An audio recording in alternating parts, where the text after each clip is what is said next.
Well, hello and welcome to another episode of The Unlicensed Counselor. My name is Steve Moak. I am the Unlicensed Counselor, and as always, so darn grateful to be here. Just another beautiful day out here in sunny Scottsdale, Arizona. And if you don't know, I've now seen some new digs. It has been an interesting last 2 weeks, to say the least. But first, let me start by saying a very big thank you to my friends here at Star Worldwide who've helped bring me back as my show was getting ready to transition to another studio. Worked with the team here. So grateful to be back here, honestly. Happy to be working with Robin, Rob, everybody, Dave. Big thank you to kind of help them get this show back up and going and where I feel like it needs to be, right? So really appreciate you. Good to see you. Good to be back in this chair as well, too. So on that topic, things change. We were changing. Had a couple thoughts. I've been doing a 4-part series on the vices. I still have to upload last week's episode. It was part of the bumpy transition, which was on sex addiction, which we're going to still post, or we may re-record it here in the studio as well, too. But over the last 2 weeks, you get into these situations sometimes where tensions can get heated, right? You have some conversation back and forth. And, I have found that it's easy to kind of get into some of these conflicts sometimes. So I thought I'd take a break from the vice thing right now and do a quick episode on conflict resolution, right? This is something that came to my mind over the last few weeks. Not that I was in some bitter, drawn-out argument, but sometimes when you get into conversations with people that you work with very closely, things can escalate a little bit. And, I had a great rapport with a friend of mine here at the studio and things like that, and it started to deteriorate. And I was like, damn. It was really frustrating on me. And you know what happened? 2 adults got on the phone and were able to hammer out these issues. And I'm so grateful that we were able to do it. As you can tell, a lot of gratitude this episode. But there were a couple takeaways for me over the course of the last 2 weeks. And I thought, let's pause the Vices episode. We can revisit that and we'll start that again next week. But let me just talk about some things that I learned, some things I were thinking about around conflict resolution, right? Maybe yours wasn't necessarily around your podcast and your podcast studio and all that kind of stuff, but maybe yours around work or family or in-laws or diet or exercise or friends or whatever it is. I mean, we all have conflict that rises up in our life. And really, what are some healthy and unhealthy ways of being able to address that and really move through it? And, I learned a little bit, quite a bit over the last 2 weeks as well, too. So before we dig into that topic today, I obviously want to start and say thank you, as always, to our friends over at ShareTech. If you're in the market for an at-home drug or alcohol test, go to betterdrugtest.com.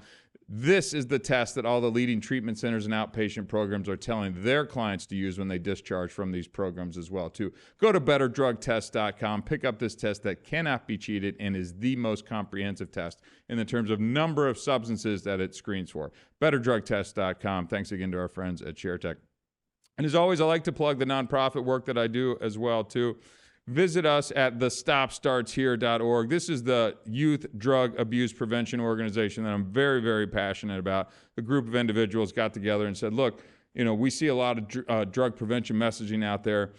I think it's kind of dated. I think it's kind of stale, and we wanted to breathe some fresh life into this, and we wanted to do that via social media with edgy, bold, raw, creative content, and that's what we keep putting out there. So you probably by now have seen some of our ads if you're on social media as well, too, talking about our mission and message and different things like that. So visit us at The Stop Starts Here or follow us at Hard Stop Official on all the usual channels. And again, the Unlicensed Counselor got our YouTube channel up and running. I don't know how many we're up to. Probably like 12, 11 people, something like that. I think we're adding 1 or 2 a week. But hey, 1,000-mile journey begins with single step, as our old friend Confucius says, I believe. So, okay, back to the topic at hand. Again, we're going to circle back to the vices, kind of a 4-part series that I'm doing. We've talked about gambling, we've talked about sex addiction, and I've got 2 more fun ones that we're going to talk about as well. But conflict resolution was on my mind, right? So what is conflict? It's a natural part of human interaction that arises when 2 or more parties are having different opinions, needs, goals, or values. Again, this can be in the workplace, it can be with friends, it can be with family, it can be social groups, or political groups. Imagine that, right? Conflict is always challenging, but there can be some opportunities for growth. And that's really what got me thinking over the last, week or two is again, I'm not trying to say there was some major conflict, but it was just like, we got on email and we were having disagreements, and I know how I can get, and I can dig my heels in. And when the other party starts to dig your heels in, then you maybe over email too, you can say things that you may not always say if you were just talking to that person in person or on the phone or something like that. So I thought it'd be a good one to kind of bring to the audience as well too, because I guarantee almost all of us, if you're not in some type of conflict right now, you will be in the near future. And what can you do as you're going through that to maybe be thinking about some of these things and handle it a little bit better, and handle it better than I did as well too, right? So, where does conflict come from? Like, what are the sources of conflict? That can be from miscommunication. It can be personality differences, competing needs, scarcity of resources. I've even seen it come up from just like tone and things like that as well too. It's just like, I don't like the way that person just talked to me or spoke to me. I was coming out of hot yoga the other day, and they got a little studio where they do, I don't know if it's, facial treatments and work and things. When you kind of get out of the hot yoga room, you kind of plop down in these chairs that are kind of right out in front of it. And they do, I don't know if it's Botox or fillers. Not really my cup of tea, as you can see. And nothing like that going on with the unlicensed counselor yet, even though it feels like we're in the home of that here in Scottsdale, Arizona. And, it looked like maybe a lady who was waiting for some type of treatment. And, everybody kind of comes in, plops out, hot and steamy. Your brain's kind of foggy from all the work that you just did. And then, she walks out kind of in a huff. And then another younger gal comes in and was like, hey, this is for, the treatment room. You guys need to get out of here. And all of us who are kind of regulars right there just kind of turned and looked, and it's like, okay, like, I get it, and if that's the rules, that's the rules. But I think, and we actually talked about this after like a week later at the same class. I think it was the tone that this kind of person came in and kind of addressed us in a condescending, kind of sharp, kind of rude kind of manner, and it kind of rubbed everybody the wrong way. So I don't know, just a small example on how tone can kind of create some of this conflict as well too, as you're talking about sources. So then there's some kind of types of conflict as well. That could be interpersonal or intrapersonal, right? Intergroup or intragroup. And each one of these, as you're trying to navigate how to resolve this conflict, could require a different approach in terms of how to successfully resolve it. Because look, I've resolved a lot of conflict in my life with anger and yelling and beating my hand on the desk and getting pissed and storming out. I'd like to see, as I get older, myself improve. And I have, by the way, dramatically through counseling, through, I think, yoga, as I always talk about, that people are probably annoyed at, but through understanding and acknowledging how I have been in the past with handling these things and kind of going to anger as my default thing and really walking away from that as I've gotten a little bit older. Because I feel like it's like the easy way to kind of deal with conflict, right? It's like you're just going to let anger kind of step in and run. Like, doesn't seem very mature. Obviously not a successful approach, right? So, here's a couple different ways that I wanted to throw out to the audience to kind of how you may want to approach, right, conflict, right? So let's start by just recognizing and acknowledging that a conflict exists, right? This is kind of step one, is to recognize that its presence and that you want to seek a solution, right? And I think that can be done, you can do it by yourself, or you can maybe mention it to the other person, like, look, I think we're getting off course here, right? I think we're getting sideways. What I'm saying, what you're saying, it feels like we're escalating here. Let's maybe we can pause this, maybe we can revisit that, right? Now, in my example over the last 2 weeks, a lot of the communication around, my conflict was happening over email, right?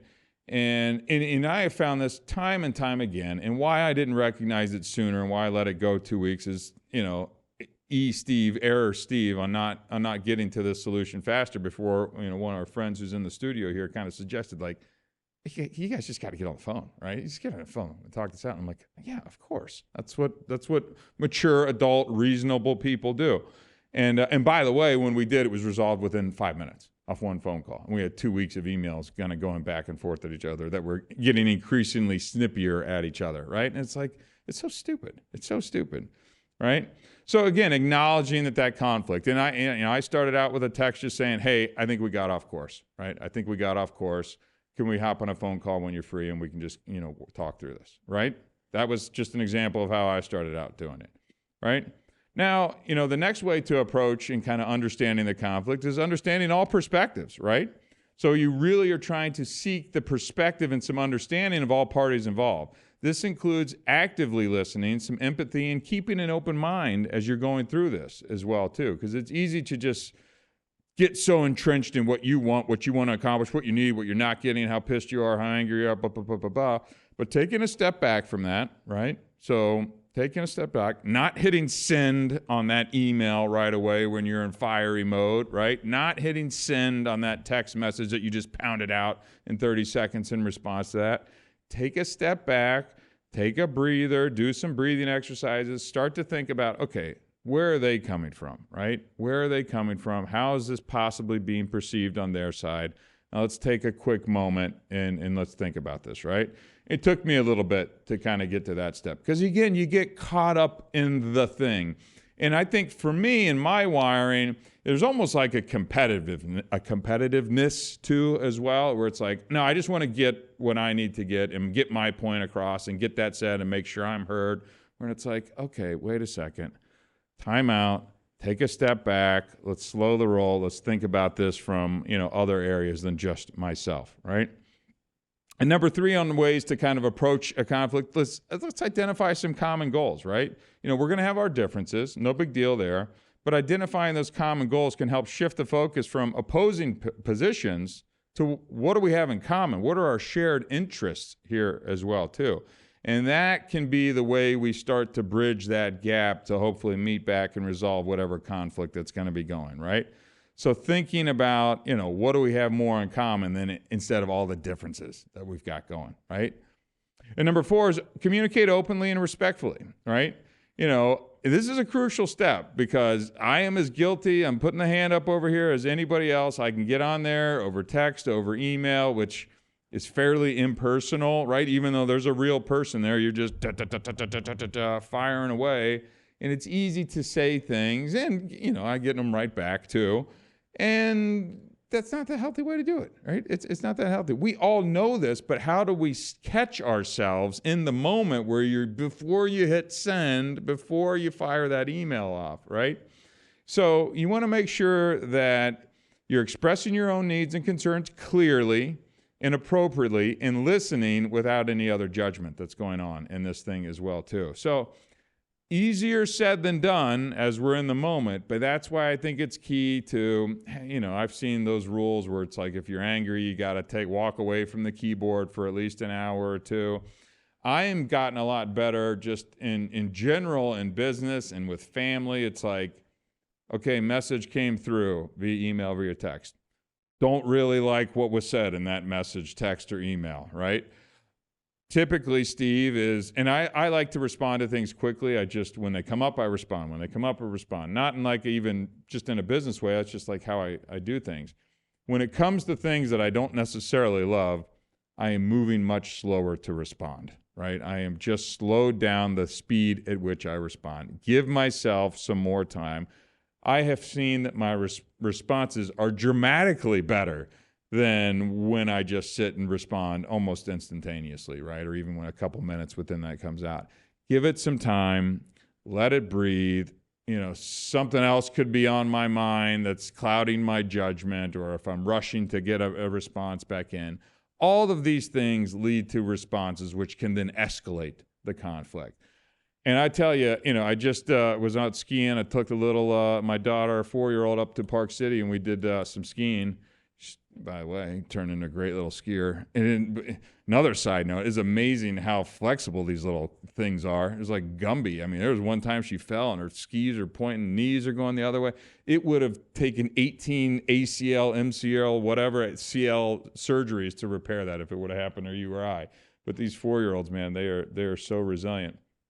But when I'm up there with my family, right, and I got my brother and his 3 kids, a growing number of kids, my parents were staying with, and it's like, stuff can happen, right?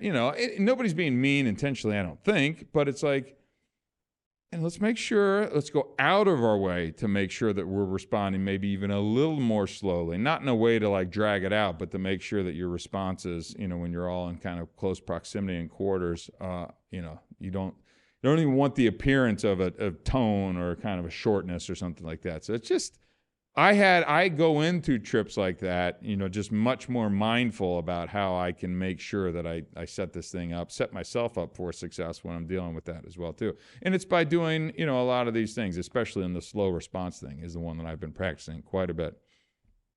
Okay, so now next up, all right, you know what conflict is. I don't even think we need to go that long into what conflict is. Been there, done that. Some of you may be experts at resolving conflict. I have not been an expert in that in my adult life, so I've spent a lot of time kind of working on being better at this.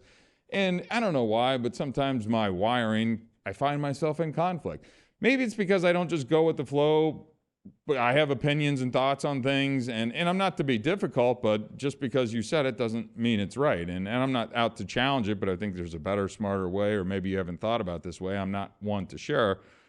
I'm not one to just kind of stuff it in and not say anything. I'm going to share it. And what do you know? Having an opinion on matters certainly stirs the pot. And again, this isn't even going on the political side of the thing. That's a whole other ball of wax. But I guess some of this could really dovetail into it as well. But okay, so you know what conflict is. Now let's talk about some ways to potentially resolve, a conflict successfully, and maybe some pros and cons that go along with it. So number one on the old resolving conflict is negotiation, right? So this is just two parties finding a mutually acceptable solution to a problem, right? You're just getting together.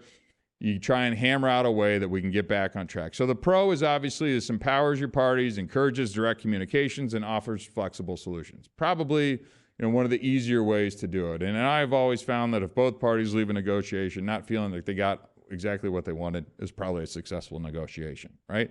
It's mine. Now, the con side of a negotiation is it can be a little time consuming, right? It does take some back and forth in order to make sure that we hash this thing out. It can be less effective if there's some type of power imbalances where one person is able to kind of dictate terms to the other. And occasionally it may escalate tensions as well, too, as you're going through some of these negotiations. That's when you see people storm out of rooms and do different things like that. So just keep this in mind. If you are in a negotiation, respond slow, watch the tone, and try and stay level-headed and keep an open mind as you're in these things, right? And I think it can be a very successful way to resolving conflict as well, too. And then obviously you've probably heard of mediation as well too, right? So this would be the second way that we could potentially resolve conflict as well. This is where a neutral third party facilitates communication to guide parties to a mutual agreement, right? So an outside party. So, I'm not speaking just in like a legal sense as well too. You could be going to a counselor. When I was married and we went to a counselor, right? It was like, we had different opinions on matters, and we were kind of using them as a third-party mediator to try and help us wade through, some of the things that were going on, right?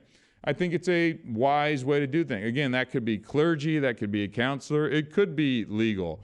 And instead of going right to judges and courts and things, they actually offer mediation. I know that I've actually been involved in that as well, too. So it's like, instead of just filing, spending thousands and tens of thousands of dollars on attorneys, you can actually go to a mediator and be like, hey, can we come together on agreement here and amend our parenting plan or whatever that is, right? So the pro of this would be, this is kind of a neutral. It's supposed to be a neutral facilitation person who kind of helps us along. It should ensure, blah, blah, blah, some confidentiality and hopefully enhance understanding as well, too. Now, the con side of this is that it also depends on the mediator skills. Can they kind of help facilitate this as well, too? And sometimes, and I know this happened to me when I was in marital counseling, it was like the potential preconception of bias. It was like, well, certainly seems like she's taking the side of the ex-wife there quite a bit, And so, keep that in mind. And then it also doesn't guarantee, a decision or resolution as well, too, But I always think it's a good first place to start in these things as well, too. So number 3 on possible solutions for resolving conflict is collaboration, right? So each party makes some parties work together cooperatively to find a solution that satisfies everyone's needs. Pretty straightforward. I mean, it's kind of like negotiation, right? You're aiming for win-win solutions, encourages innovative outcomes, and improves kind of dynamics. Hopefully, that's the goal in this, in kind of collaborating all of these things together. Now, the con to this collaboration is it can be time-consuming, right? If you're constantly having to try and get together to work towards something, you're going to have to be probably a lot of time commitment. Might lead to compromises on some things that you might not want to, just to kind of get together on a topic to resolve this. So, but it's an option. We just want to put out options. Find one of these that may work for you or that you think you could implement and kind of get going on this. Number 4 is compromise, right? So, each party makes concessions to reach mutually acceptable solutions, right? I mean, very similar again to kind of a negotiation as well, but hopefully kind of can get you there a little bit quicker. I mean, and that is really one of the pros of this, is kind of leads to quick resolutions, right? It'd be like, hey, what can we compromise on here? Let's not even negotiate. Let's just find what we can get to find a compromise and get going on this. It may or may not create a sense of fairness, but it can be very practical, right? You may not be 100%, so on the con side, you may not be 100% satisfied with it, but look, you got to a compromise, and hopefully you got there relatively quickly.